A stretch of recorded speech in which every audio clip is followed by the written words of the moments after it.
Hi, my name is Kira.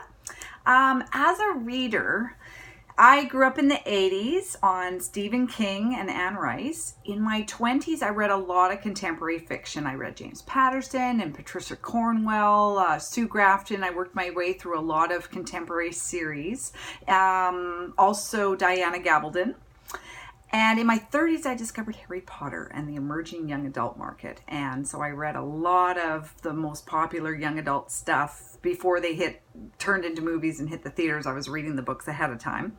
Now, in my 40s, I'm working on my MFA at SNHU and I'm working on my own writing. And sadly, I'm not reading very much. But I am managing, in our week off between classes, I try to read a book. And I'm catching up on some of the Stephen King I'd missed. For example, I just read Dr. Sleep before the movie comes out. So now, when it comes to the article we read, I read most of right now, I did read quite a few ebooks, like especially the young adult stuff, but sadly, I've had an iPad since 2012. I remember when I first got my iPad, I was so upset iTunes wasn't selling the Hunger Games. And so I was just annoyed.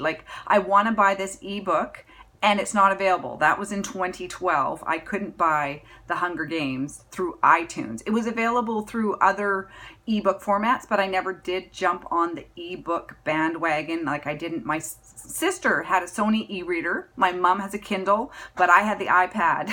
So I was stuck with iTunes. Now, of course, 7 years later, you can get everything. But back then it was kind of, there was exclusive titles to exclusive formats and it was a big mess. And then I did download the Kindle app for my iPad, bought a book through, I'm in Canada, so we have Chapters Indigo, and they did an update on the Kindle app at one point and I lost my book. So I'm just like, ebooks drive me crazy, but I need glasses soon. So like a little paperback book, I can't see it as well as I used to be able to. So when it comes to like Dr. Sleep, I grabbed the hardcover copy from Costco. So I'm still reading hardcovers. But I do like e-readers, or my iPad, because I can change the font and make it brighter because of my eyesight. So I typically hear about books through word of mouth, especially being in this program. I'm hearing about all these great books, but again, I haven't been finding the time. And I would mostly consider self-publishing, partly because I felt a certain way about the publishing industry before I watched Jane Friedman's video for Module 1 on today's book publishing landscape. But she basically confirmed everything that I ever thought, that, it was so funny. Like when she was talking about family and friends, the same thing happened to me. When I was doing my young adult stint in my 30s, I was in undergrad. I have an English major, creative writing minor. It culminated in I wrote a young adult novel, and everybody, all my family and friends were all publish it, like it's easy. And so it's not easy, and I would probably pursue the self-publishing path, but I'm in the teaching of writing certificate path, really. So I'm not holding my breath, so Jane doesn't have to worry. But boy, she didn't make it sound like a great idea.